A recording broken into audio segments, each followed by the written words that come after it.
Assalamualaikum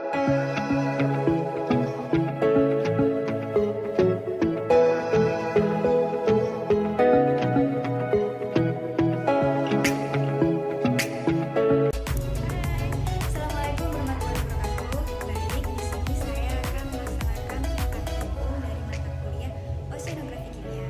Di sini saya akan melaksanakan materi 1 dan materi 2. Tonton terus ya sampai akhir. Baik, di sini saya akan sedikit menjelaskan mengenai karakteristik fisika air. Parameter yang mempengaruhi yaitu suhu dan massa jenis.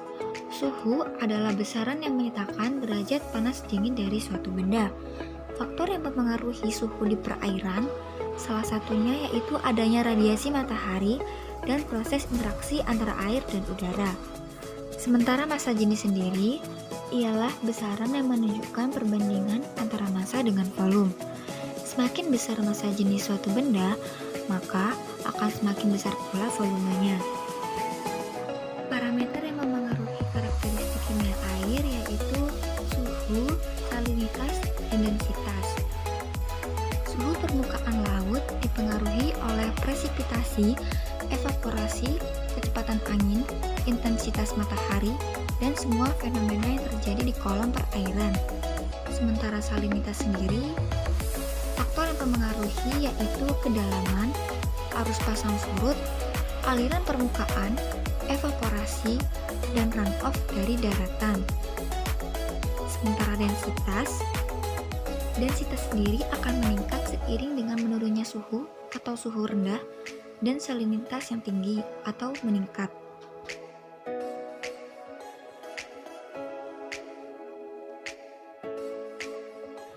Langkah pertama yang harus kita lakukan yaitu menyiapkan alat dan bahan.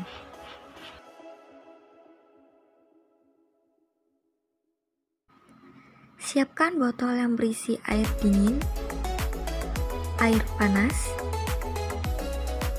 piring, pewarna makanan, hijau dan kuning, dan kertas atau koran.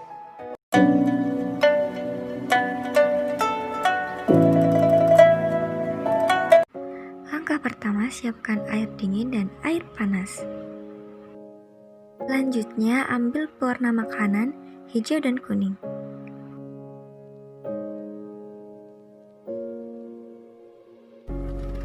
Tambahkan pewarna makanan yang berwarna hijau ke dalam botol yang berisi air dingin. Selanjutnya, masukkan pewarna makanan yang berwarna kuning ke dalam botol yang berisi air panas. Siapkan piring, ambil kertas lalu letakkan di mulut botol. Selanjutnya, hubungkan kedua botol tersebut.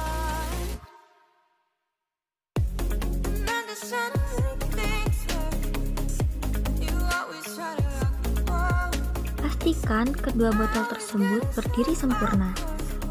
Lalu amati dan catat hasilnya.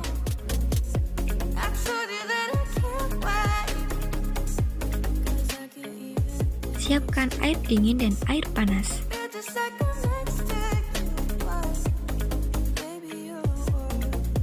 Langkah selanjutnya, masukkan pewarna makanan yang berwarna kuning ke dalam botol yang berisi air panas.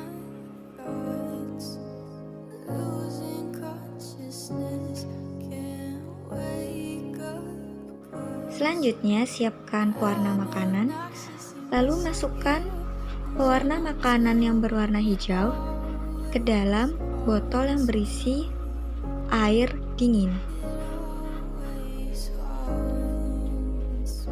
Pastikan keduanya tercampur sempurna.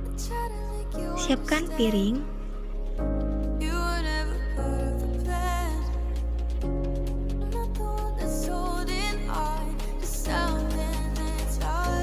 ambil kertas, lalu letakkan di atas mulut botol.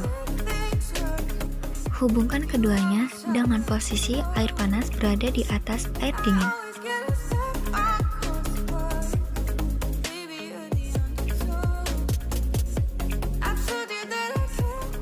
Pastikan kedua botol tersebut berdiri sempurna.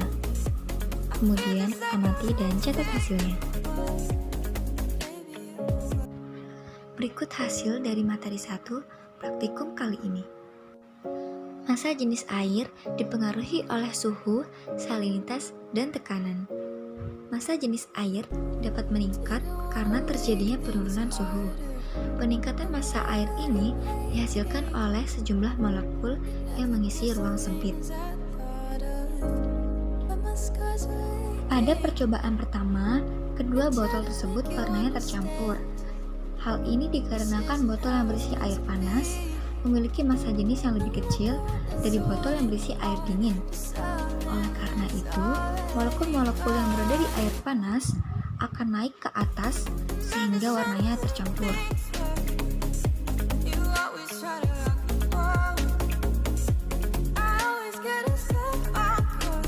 Sementara pada percobaan kedua, warna dari kedua botol tidak tercampur.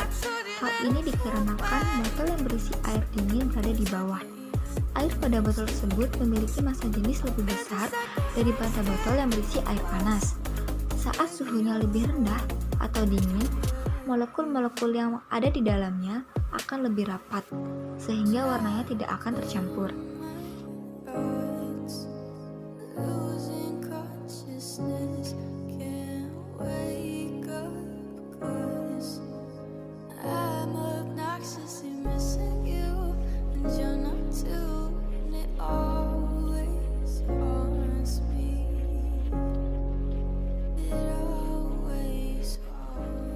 Siapkan air dingin,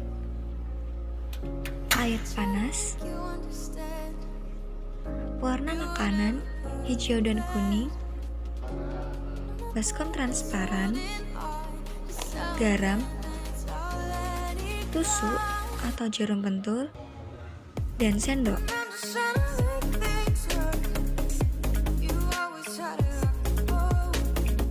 Ambil gelas yang berisi air panas. Tambahkan garam,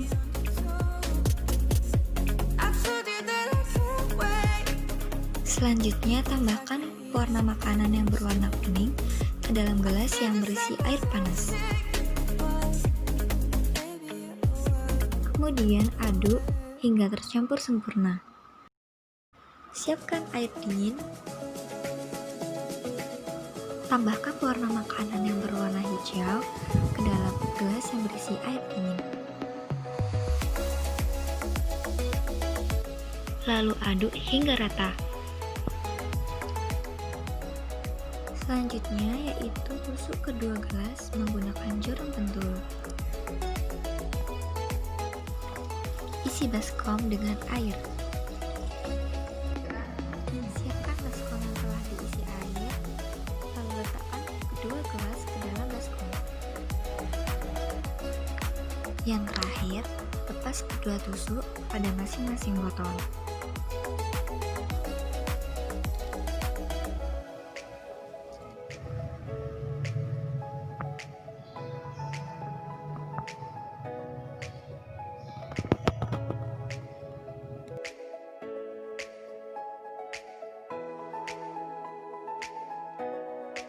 Siapkan air panas. Lalu ambil pewarna makanan yang berwarna kuning dan teteskan ke dalam gelas yang berisi air panas.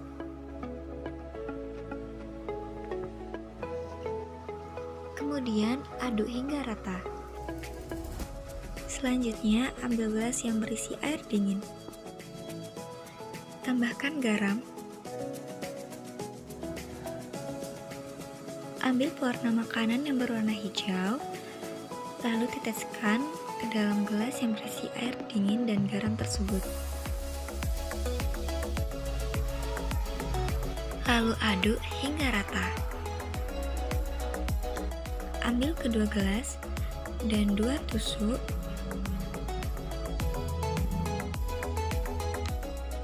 Lalu tusuk kedua gelas tersebut.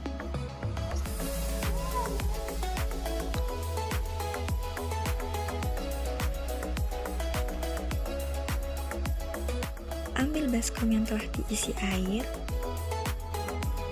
Ambil kedua gelas, lalu letakkan ke dalam baskom tersebut. Lepaskan tusuk atau jarum pentul tersebut dari masing-masing gelas.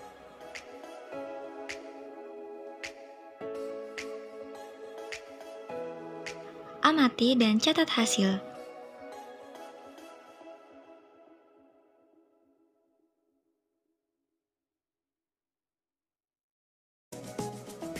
Berikut hasil materi 2, karakteristik kimia air. Densitas sangat dipengaruhi oleh suhu. Jika suhu di perairan tinggi, maka densitas air akan menjadi rendah. Semakin besar densitas, berarti semakin rapat pula partikel-partikel yang terkandung di dalamnya. Kerapatan partikel ini menyebabkan semakin besar gaya yang diperlukan untuk memecahkan permukaan cairan tersebut. Pada percobaan pertama, gelas dengan warna kuning memiliki suhu yang rendah dan salinitas yang tinggi, sehingga densitas yang terkandung di dalamnya juga rendah. Sementara, gelas berwarna hijau memiliki suhu rendah, yang kemungkinan memiliki nilai densitas lebih tinggi daripada gelas berwarna kuning. Gelas berwarna kuning dan gelas berwarna hijau ini, ketika tusuknya dicabut, warna dari keduanya akan tercampur. Mengapa demikian? Hal ini dikarenakan adanya sifat anomali pada air, sehingga meskipun suhu tinggi, densitasnya tidak selalu meningkat. Sementara pada percobaan kedua, gelas dengan warna hijau yang dicampur garam di dalamnya memiliki salinitas yang lebih tinggi daripada gelas dengan warna kuning yang tidak dicampur garam. Gelas berwarna hijau tersebut memiliki suhu rendah, salinitas tinggi, sehingga densitas yang terkandung di dalamnya juga cukup tinggi. Densitas yang tinggi menandakan bahwa partikel-partikel yang terkandung akan semakin rapat. Oleh karena itu, saat tusuk dilepaskan, air yang keluar dari gelas warna hijau lebih sedikit daripada air yang keluar dari gelas warna kuning.